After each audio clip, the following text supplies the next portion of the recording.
Okay, last review before bed. And this, continuing, of course, Pig 10 Horror 3, The Reckoning. Sorry, it's a yawn. I'm tired. We have wanted to check out for a while because I've heard a lot of things. 28 days later. I hear that 28 weeks later is better, but I actually really enjoyed this film. There were some good things in this, and there were some bad things, like in most films, but I really did enjoy this. It's about a pandemic that's mostly in England, because this is a British film, that starts when a group of environmentalists, I think you call them, free these gorillas or monkeys, whatever, that have been injected with this rage virus. They try to tell them, scientists try to tell them, but they don't listen, of course, and they get released. And 28 days later, our main character, Jim, wakes up from a coma. And I thought the big twist with him, because he's got this thing wrapped around his arm, I thought the twist was that it was going to be that he was bitten, and they're going to end with him being shot and killed after all this throughout the film. But no, because once they revealed that once you get bitten or liquids are transferred, it takes seconds, not hours or anything like that. Days. It's not a slow acting virus. It goes instantly. I've heard people say these aren't zombies, and I don't know. Not technically, but I guess you could technically call this a zombie film, because it has similarities to other zombies films, especially Dawn of the Dead remake from Zack Snyder.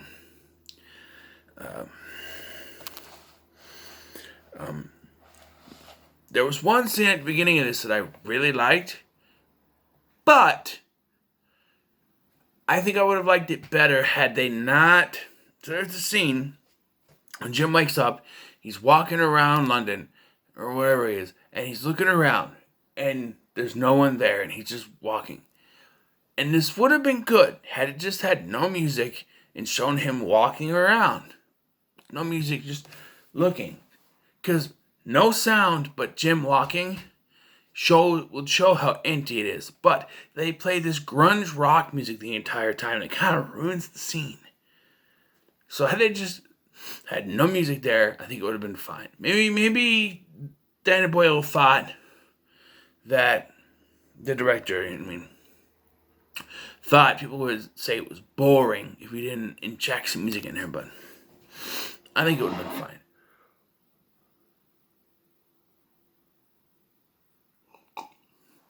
Eventually, Jim finds two other survivors, but they find him because he goes to a church, he finds some infected, and being chased down, and he's saved by Selena and Mark. Mark sucks. As we meet Mark, and then they stay at a place overnight, and then they go to Jim's parents' house to find that Jim's parents are dead. They commit suicide and stuff happen, and then zombies show up, and Mark gets bitten. So fucking Selena murders the shit out of him with a machete, just fucking kills him before he can turn, because it happens in seconds, not long, moments. And that kind of leads me to another kind of negative I have for this. So eventually they find their way to this apartment building where you have Brendan Gleeson's character, Frank, and his daughter, Hannah. And we get to, meet, see into their personal life. Apparently, Frank must have lost his wife at some point, and it's just them, and he's very protective of her. So right away, you're thinking, oh, he's going to die protecting her, and it could be this noble death and stuff like that. But no, not really. Eventually, they have to leave because it's not safe there, so they have to travel to this place. They get this radio message by Christopher Eccleston. Yes, the Ninth Doctor, before he was the Ninth Doctor, by the way. To go to this military installation, and there is hope and a possible cure. It's a little too, it's a little too easy there, they just say, but, we'll get to that. On the way there, they stop at a gas station to siphon gas out of a tanker, and Jim finds bodies, but there's an infected kid, and he has to murder it, but doesn't tell anyone until later when he freaks out. When he tells Eccleston, "Man, oh sorry, I'm tired, but I wasn't yawning this much. I wasn't yawning this much before I pushed record. I'm just saying." But anyway, but there are more zombies or infected, more infected, and during this, some of the infected blood gets in Brendan Gleeson's eye. And that's how he goes out. He's like, "No, stay away, stay away." Okay, I understand getting blood or saliva, swallowing blood or saliva, getting blood in a cut, but through your eyeball, I'm pretty sure it's possible, but that is the most stupidest thing you can go out on. It would have made more sense if Brendan Gleeson went out protecting his daughter, but to just be fighting a zombie, and then he didn't die by a zombie eating him, or biting him, or, stuff like that. No, he gets, and then shot by Christopher Eccleston and his men. And once they think they found salvation, it turns out they lied. And actually, and this is where it's kind of a negative for me, I don't mind there being a human kind of villain type story to this, because the idea of you're trapped in this post-apocalyptic world with all these zombie-like creatures, and man could still be the worst thing you're trapped with. It's a good idea, and that's what they were trying to do. But to go as far as saying that they are holding all women hostage and forcing them, raping them, so that they could procreate and keep the human race alive.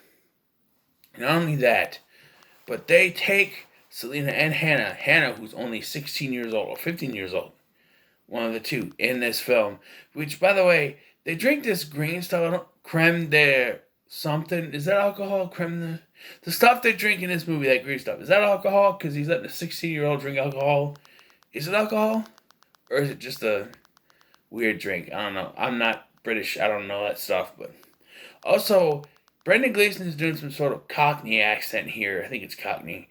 Maybe it's because he sounds too close to Cillian Murphy, who's Irish.